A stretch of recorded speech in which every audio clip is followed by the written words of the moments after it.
पालघर जिले के मोखाड़ा से बड़ी खबर सामने आई है, जहां बीते शुक्रवार यानी कि 7 जून की शाम को मोखाड़ा तालुका में बेमौसम प्री मानसून बारिश हुई और ये बारिश तेज हवाओं के साथ हुई। इसी दौरान आकाशीय बिजली गिरी और 8 जानवरों की मौके पर ही मौत हो गई। वहीं कई इलाकों में बिजली आपूर्ति बाधित होने से नागरिकों को अंधेरे में रात गुजारनी पड़ रही है।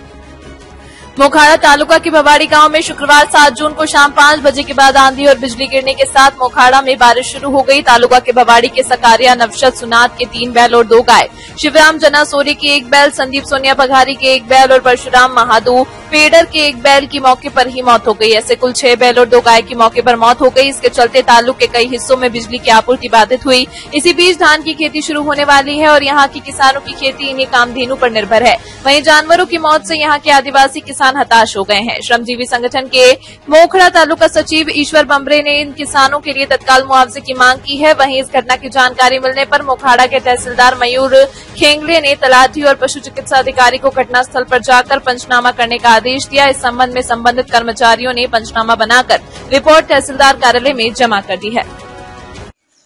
दिनांक 7 जून रोजी आसे ग्रामपंचायत हद्दीतील मौजे भवाडी येथे 5-5:30च्या सुमारास अत्यंत दुर्घटना वाईट झालेली आहे। कालच्या पावसाच्या हंगामाने आणि विजांच्या गडगडाटामुळे निसर्ग राजाने 8 बैलांचं वीज पडून मृत्युमुखी पडलेले आहे। या ठिकाणी शेतकऱ्यांवर पावसाचा थेंब हा येऊन पडलेला आहे आणि शेतकरी राजा अत्यंत संकटात येऊन पडलेला आहे। ते शेतकऱ्यांची नावे आहेत सक्रिया नवशा सुनाड, याची 5 जनावरं बैल या ठिकाणी मृत्युमुखी पडलेले आहेत।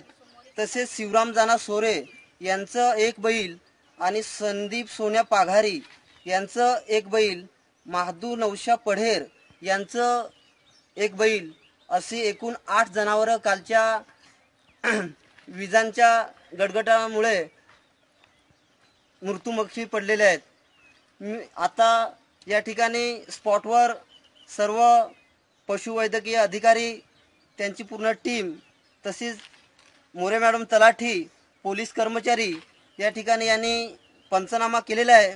परंतु या शेतकऱ्यांना आधार देण्यासाठी सरकारने तात्काळ मदत करावी, नाहीतर शेतकऱ्यांकडे आता आलेले दिवस हे त्यांचे शेतकरी राजा हा अत्यंत संकटात आहे। मी प्रशासनाला एवढीच विनंती करतो, श्रमजीवी संघटनेच्या माध्यमातून प्रशासनाला एवढीच विनंती करतो की या शेतकरी राजांना तात्काळ मदत द्यावी अशी मी विनंती करतो।